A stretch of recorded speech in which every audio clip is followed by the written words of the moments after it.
وأن محمدا عبده ورسوله وصفيه من خلقه وخليله بلغ الرسالة وأدى الأمانة ونصح الأمة وكشف الغمة وتركها على المحجة البيضاء ليلها كنهارها لا يزيغ عنها إلا هالك. أما بعد، فإن أصدق الحديث كتاب الله تعالى، وخير الهدي هدي محمد صلى الله عليه وسلم، وشر الأمور محدثاتها، وكل محدثة بدعة، وكل بدعة ضلالة، وكل ضلالة في النار. وما قل وكفى خير مما كثر وألهى. وإنما توعدون لآت وما أنتم بمعجزين. يا أيها الذين آمنوا اتقوا الله حق تقاته ولا تموتن إلا وأنتم مسلمون.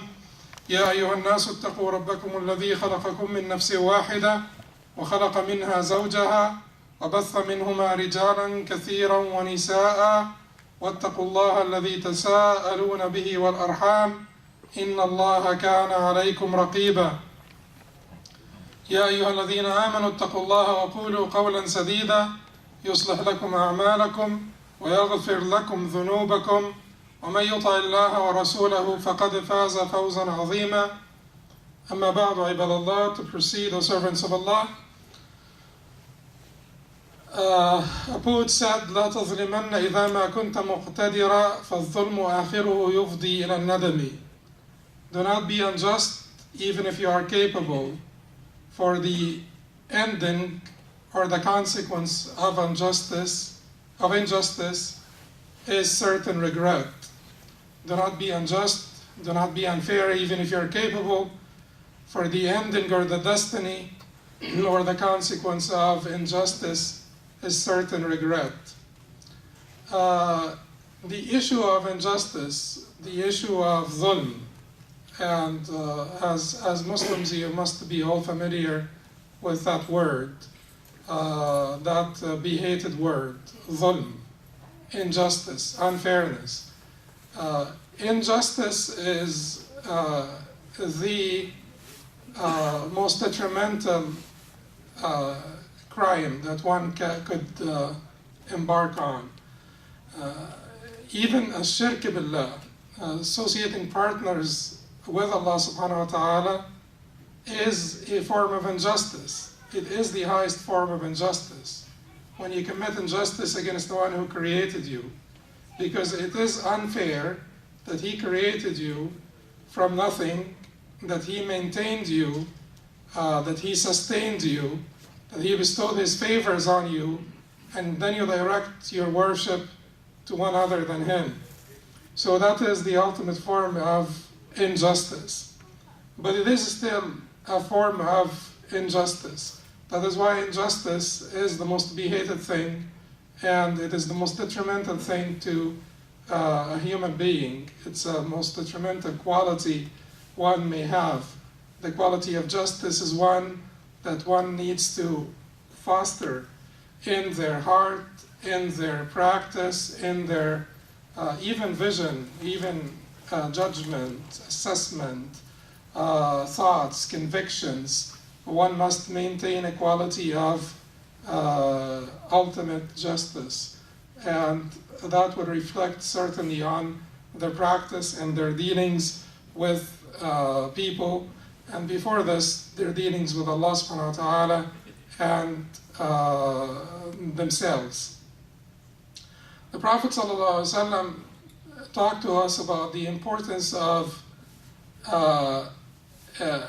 being quick to remedy oneself from that disease and to seek pardon and forgiveness from that crime of injustice. He said in a hadith that is reported by Bukhari from Abi Hurairah radiallahu anhu,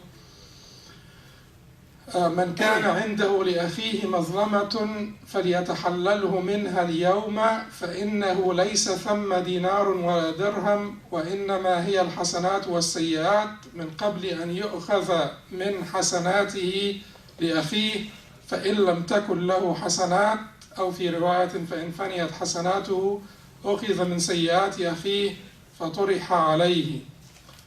The Prophet ﷺ says in this hadith, he who had done injustice, he who had wronged his brother, let him ask him for forgiveness today.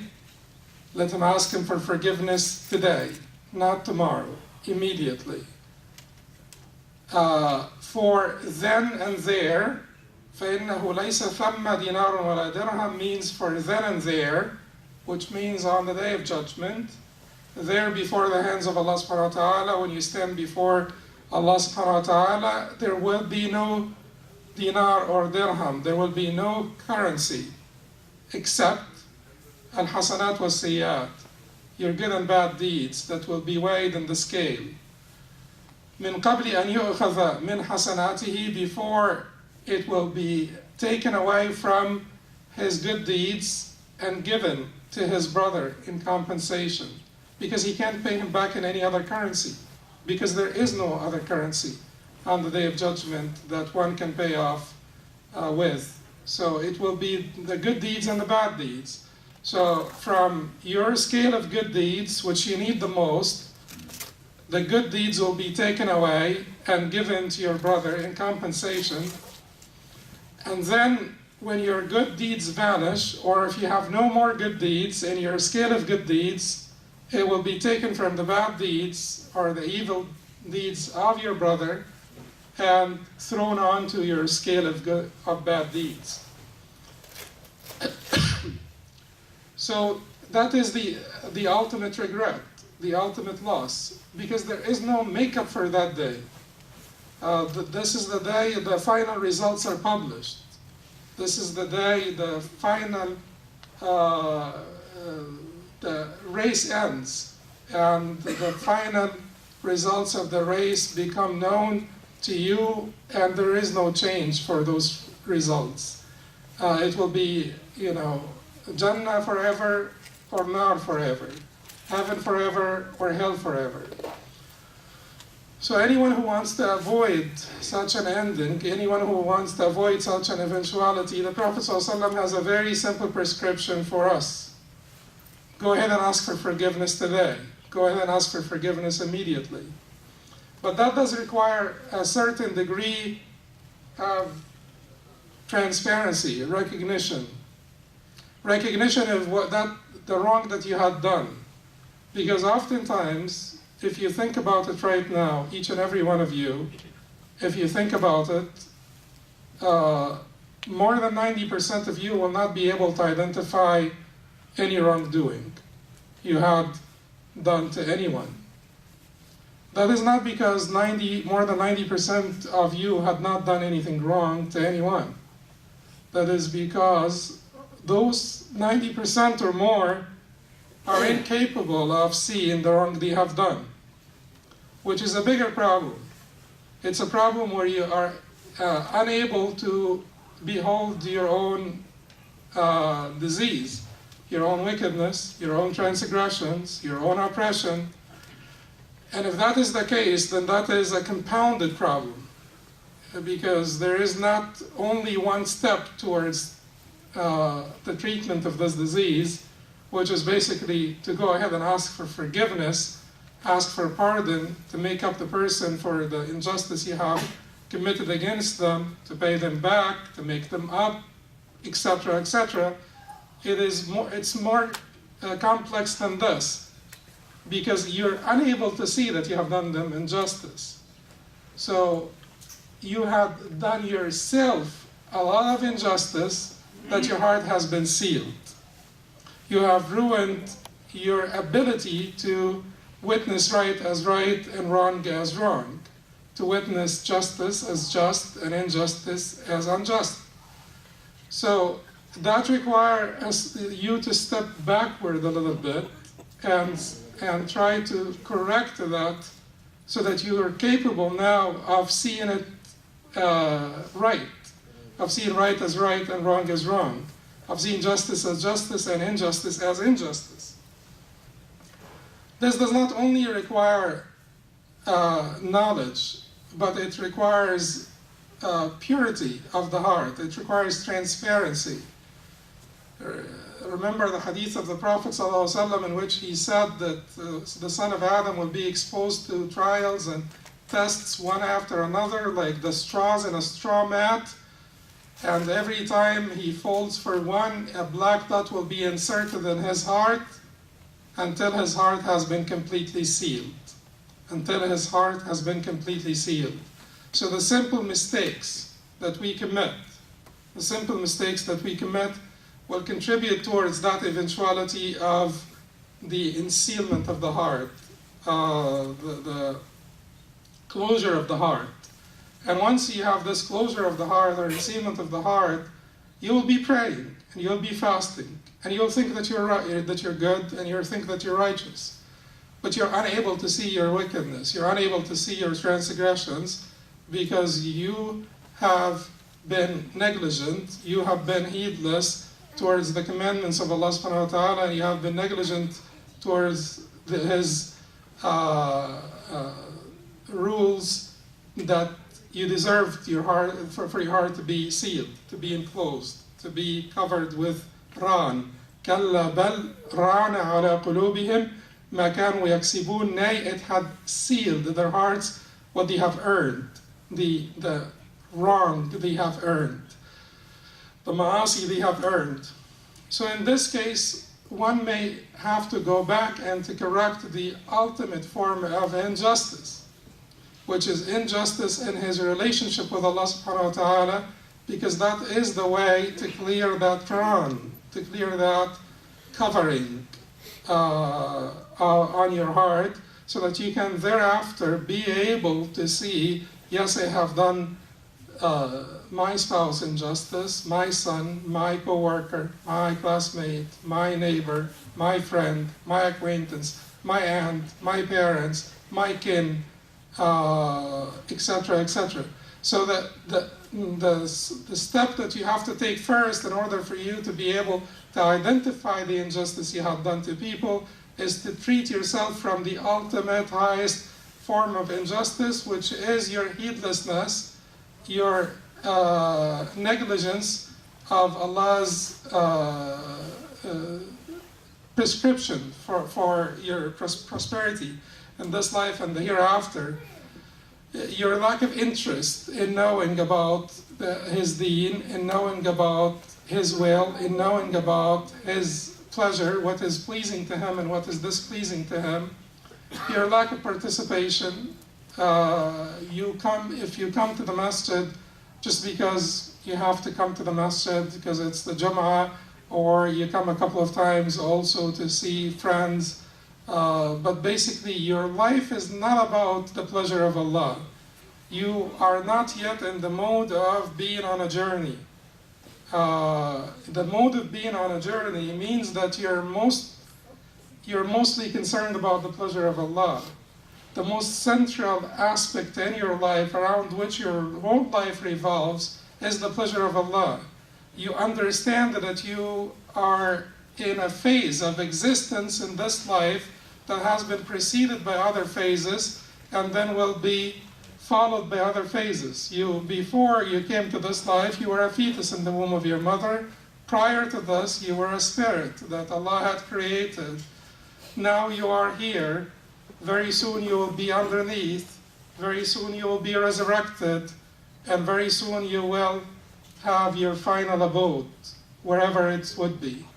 So that sense of being on a journey, one who is on a journey is one who's always thinking of the next step, the next stage, the next phase. One who is being on a journey is one who is mostly concerned about returning home. فحي على ديارنا الأولى في جنات عدن فحي على جنات عدن فهي ديارنا الأولى وفيها المخيم ولكن سبي العدو فيا ترى نعود إلى أوطاننا ونسلم.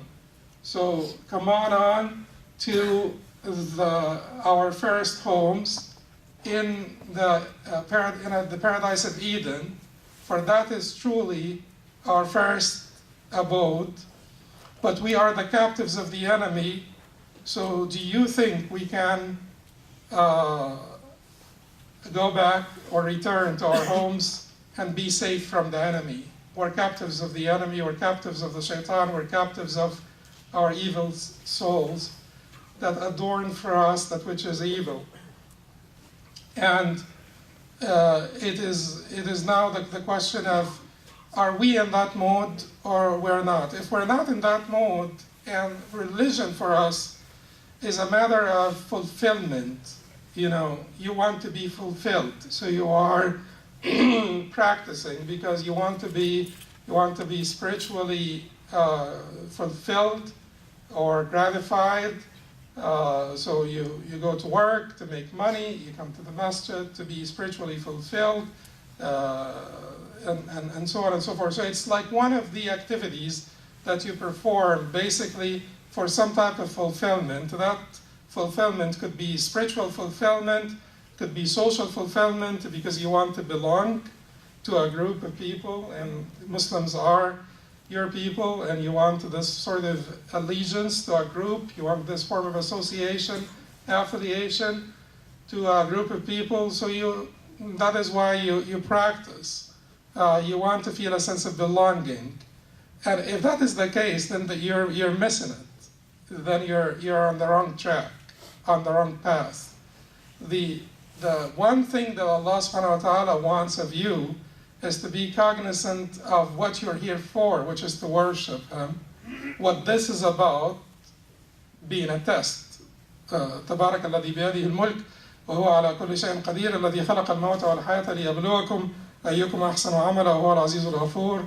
Blessed is He in whose hands is the dominion, and He's capable over all things. He who created heaven, who created life and death to test you. Created life and death, the two opposites, to test you who's best in actions, and He is almighty, all forgiving. So now, this is what Allah subhanahu wa ta'ala wants of you, to recognize that you're here for worship. This is a place of testing, and one who thinks that he's being tested is one who will not be distracted by anything else. Do you see people in the examination room, you know, being distracted by stuff, you know, looking at their gadgets, iPhones, and playing with things, and, you know, talking to each other, looking out at the window? Likely that is a failed person, you know, if someone does this. But in an examination room, people are completely focused on the exam because they know it is timed, they know it's consequential, they know that there is, you know, consequences for good or bad performance in this exam. So that recognition is Allah wants of you. Basically, the centricity of this issue of your relationship with Allah is the most central, around which everything else revolves. So basically, you structure your life around it. You structure your daily routine around it. You structure your relationships around it. You choose your friends based on that. You choose your spouse based on that. That it is a test. It is part of a journey. The ultimate return is to Allah. There will be accountability for everything that I do. So if that is true, then you have reached that level of awareness that will enable you to remove all the wrong on your heart. Thereafter, what you need to do is actually to acquire the knowledge to be capable of discerning between right and wrong. Now you have the tool to discern, which is the transparent heart, which is the righteous heart. But if you have the tool to discern between right and wrong, shouldn't you learn the difference between right and wrong? Well, if you don't have the tool, learning will not be of much benefit. In fact, learning could be counterproductive, because you will learn to circumvent the rules. You will learn to outsmart the law. And that is what people in secular laws do.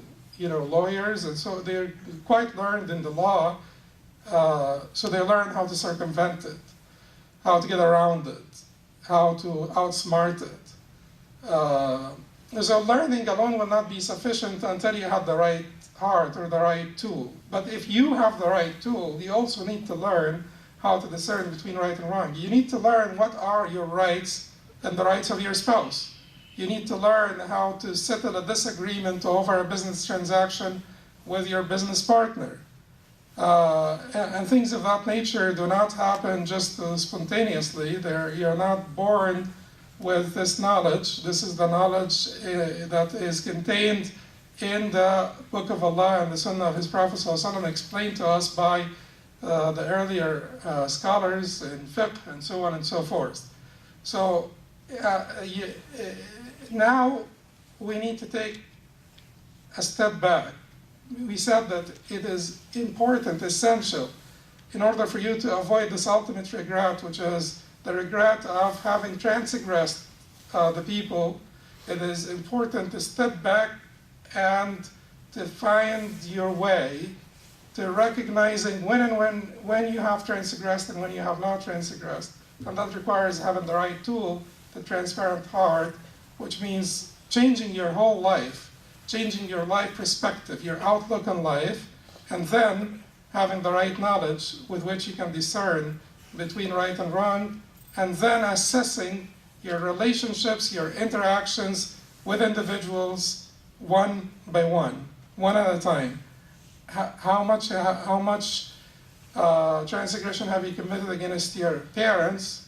You start with them because they are the most deserving of your kindness, your loyalty, and then you examine your existing relationships one by one. أقول قولي هذا وأستغفر الله لي ولكم فاستغفروه.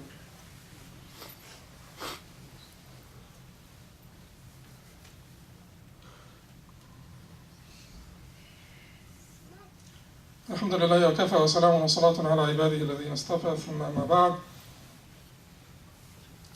The evil of transgression is such that the Prophet ﷺ said in a hadith reported by al-HATEM from Anas radiallahu anhu, بابان معجلان عقوبتهما في الدنيا البغي والعقوق. بابان معجلان عقوبتهما في الدنيا البغي والعقوق. There are two matters, the punishment for which shall not be deferred, shall be hastened in this life, shall be forwarded in this life. Al-baghi, that is transgression, wal-uquq, that is mistreatment of parents. That's the mistreatment of parents. Uquq could be the mistreatment of the kin in general, or mistreatment of those who have rights on you in general, but most specifically it applies to the parents. So babani, there are two matters, mu'ajjalani, they will be forwarded, uqubatuhuma, their punishment, fi dunya, in this life, al-baghyu, transgression, wal-uquq, and that is mistreatment of the parents. So oftentimes you wonder, why is all of this happening to me? Why am I so distressed? Why am I so, much in grief? And why is everything not working out? And the first thing that you need to really examine, each one of us, the first thing that we need to examine is, well, Allah subhanahu wa ta'ala is most fair and just. What have we done to deserve this? And once we're sure that we have not done anything wrong, then we can assume that this is basically a test to raise our degrees, a test to elevate our ranks, because that's true. The Anbiya get afflicted. In fact, the most afflicted are the prophets and messengers and those who are closest. But this assumption should not be made until you have ruled out completely any injustice you have committed against yourself. Because here it says, it says that your punishment for your transgression in this life shall be forwarded to you in this life. So it is very natural when you come across difficulties in your life to look back and try to examine your own actions, your own behavior, your relationships and what you have done wrong, and correct that first before you jump to the assumption or the conclusion that because I am so good, because I am just so close to the prophets and messengers and so kind-hearted, I get all of this trouble. This is an assumption, it is called a diagnosis by exclusion. It requires that you would have actually ruled out everything else. But have we ruled out everything else? Have we really worked hard to rule out everything else? Or we have just jumped to that assumption? It's a comfortable assumption. It is the most comfortable assumption. Everything you're afflicted by anything, you go back and say to yourself, well, that is because I'm so good. And Allah subhanahu wa ta'ala chose me to be tested, to be elevated. But that could be actually blindfolding yourself and sort of adding another layer of ran, covering over your heart. Don't jump to that conclusion until you have ruled out all other causes for hardship and distress, because hardship and distress are actually a punishment, oftentimes. وَمَنْ أَعْرَضَ عَنْ ذِكْرِي فَإِنَّ لَهُ مَعِيشَةً ضَنْكًا وَنَحْشُرُهُ يَوْمَ الْقِيَامَةِ أَعْمَى قال رب لما حشرتني أعمى وقد كنت بصيرا قال كذلك أتتك آياتنا فنسيتها وكذلك اليوم تنسى. And he who stays away from my remembrance, he shall have معيشة ضنكا, a life of distress. ونحشره يوم القيامة أعمى, and we will resurrect him on the day of judgment blind. قال رب لما حشرتني أعمى وقد كنت بصيرا. He will say, my Lord, why have you resurrected me blind when I was a seer, or when I was able to see in life? Allah will answer him by saying, such because our signs had come to you, أتتك آياتنا فنسيتها, then you forgot them. وكذلك اليوم تنسى. Likewise, you will be forgotten today. Likewise, you will be forgotten today. So your pleas will not be answered today. So it is important in this case that we do not rely on that particular concept, which is the Anbiya being afflicted the most, and then the one who are closest to them, and then the one who are closest. Keep in mind, there is also another thing that is important to understand. That Allah did not say that Al-Anbiya will have a ma'ishatan danka. Right? He would not say that Al-Anbiya will have a life of distress. The Prophet ﷺ said, أَشَدُّ النَّاسِ بَلَاءً الْأَنْبِيَاء فَالْأَمْثَلْ فَالْأَمْثَلْ. The most of the people to be afflicted are the prophets, and those who are closest to them, and those who are closest. Is there a difference? There is a great difference. Despite the fact that the Anbiya get afflicted, they don't live a life of distress. If you have distress, it has nothing to do with being good or being so close to Allah. That's why you're being afflicted. If you're afflicted, meaning that you went to the doctor and told you that you have a disease. If you are afflicted, meaning that you went out and you did not find your car, it's missing, it's not in the parking lot, it was stolen, that's an affliction. Then in this case it may be applicable to you that yes, the people who are most afflicted are the prophets and those who are closest and those who are closest. That is after you have ruled out any transgression on your part for which you may be punished. But this has nothing to do with being in distress. So if you feel distressed because of the afflictions or not because of the afflictions, if you just feel distressed, that is not because you are like the prophets. That is because you are being punished. Because Allah never said that the prophets will have ma'ishatan danka, a life of distress. Those afflictions will not make it to the point where those afflictions will not have that impact on the prophets and those who are closest. They will not bring them down. You'll go out, you don't find your car in the parking lot, and then you say, Inna lillahi wa inna ilayhi raji'un. You will be upset, but it will not bring you down.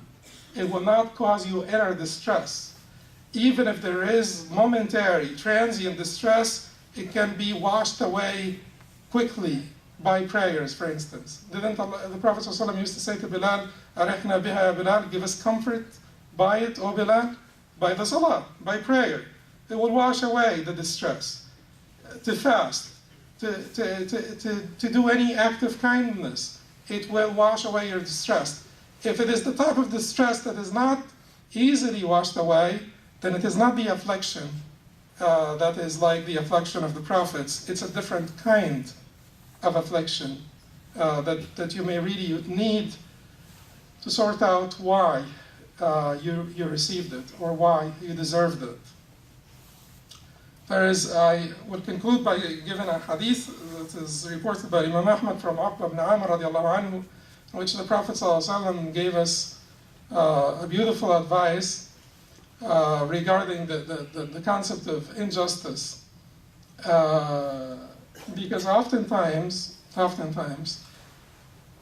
even though you have a transparent heart, even though you have some knowledge to tell right from wrong, it is so hard for a human being to be impartial. So oftentimes you may think that you are transgressed when you are the transgressor.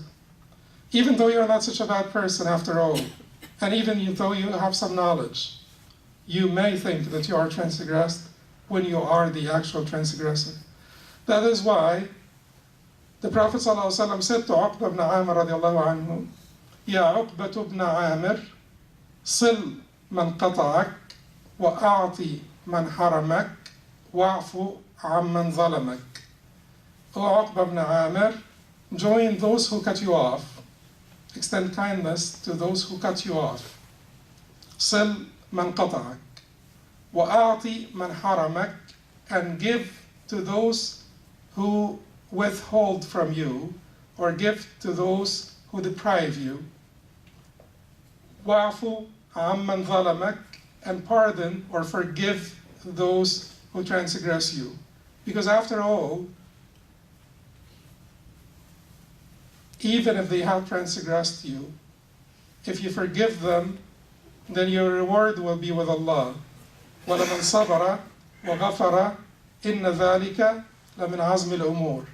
And as for him who continue to be patient and forgiving, that is certainly of the strongholds of matters, or of the greatest acts of resolve.